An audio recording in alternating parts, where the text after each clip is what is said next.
Hey, you summoned a lesser maker.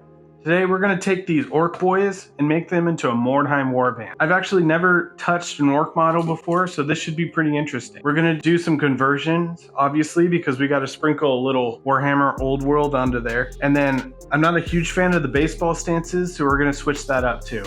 And then at the very end, we'll paint up a test model. I started off by making my Mordheim list, that way I know what models to have and what loadout to give the models. You don't technically have to do that for Mordheim, but if it's not on the model, I always forget about it, so that's a good way to start out.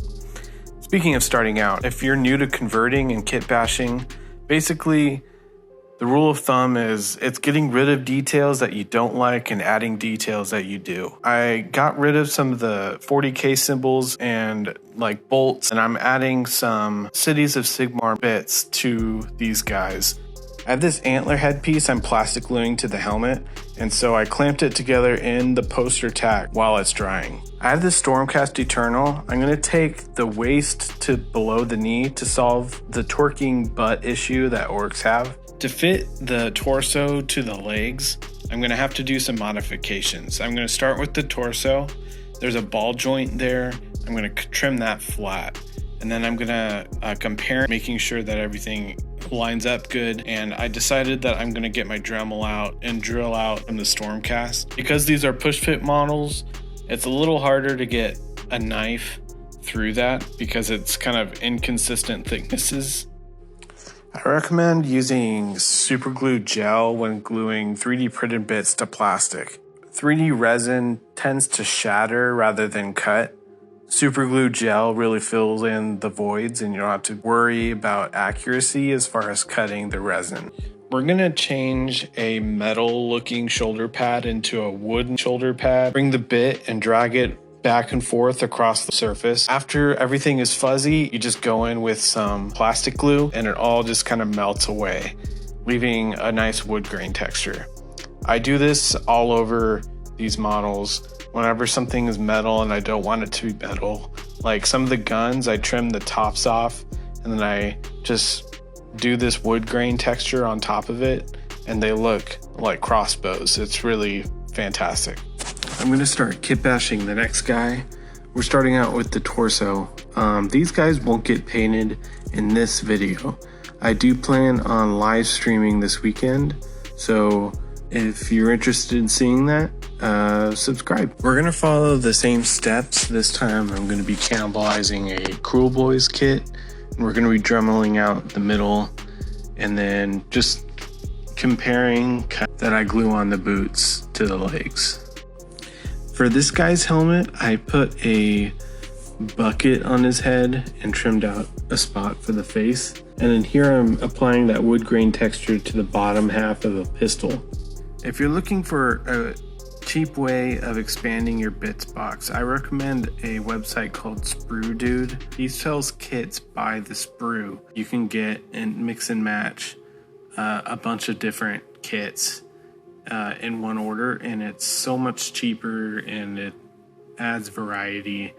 It's the best way to adding a bunch of stuff to your bits box. We're going to use the legs off of the Stormcast Cleric and kind of tear her apart for this shaman that I'm building. After trimming her feet off, I realized that her skirt was just too long, and it gave me the opportunity to kind of weather it a little bit with the Dremel again. So I trimmed the skirt off, and then I did some just weathering to kind of make the skirt look a little more tattered. You use that plastic glue to make all the fuzziness go away from the drill bit, and then you just glue them back together. I made the staff out of a goblin spear and a war club from the City of Sigmar kit, and it turned out pretty good.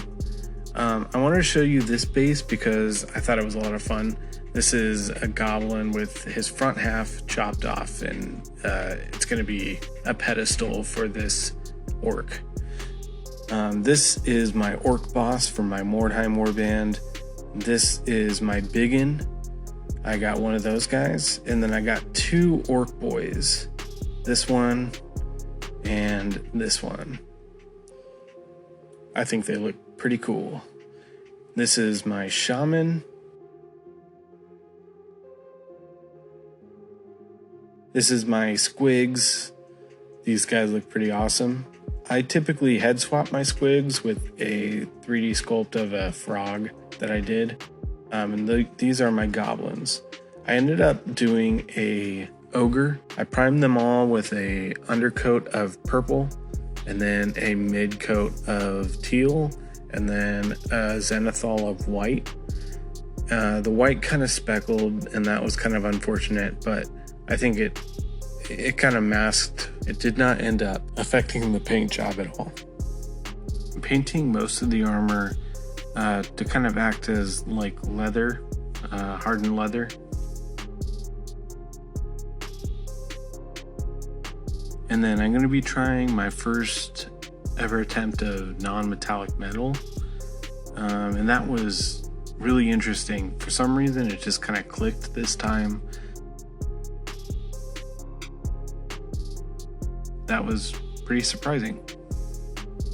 As we're closing out the video, I'm going to thank my Patreon members, Leroy, Moonbad, Feder, Caracal, Old School FRP, Burning Heart Custom Creations, Jared, James, and Anders. Thank you guys so much. Your support goes so far to help out the channel, and it means so much. Everything on Patreon from the start of the channel a year ago till now is free, with one exception. I am in the process of developing a STL kit for building accessories, and every STL kit I'm in development for, Patreon members get early, and when it's free, I'll start a new STL kit, and then you get early access to the next one. So if you're interested in that, join Patreon. If not, I hope you enjoyed the video. Thank you guys so much for watching. Share and like and stuff like that. All right, have a good one.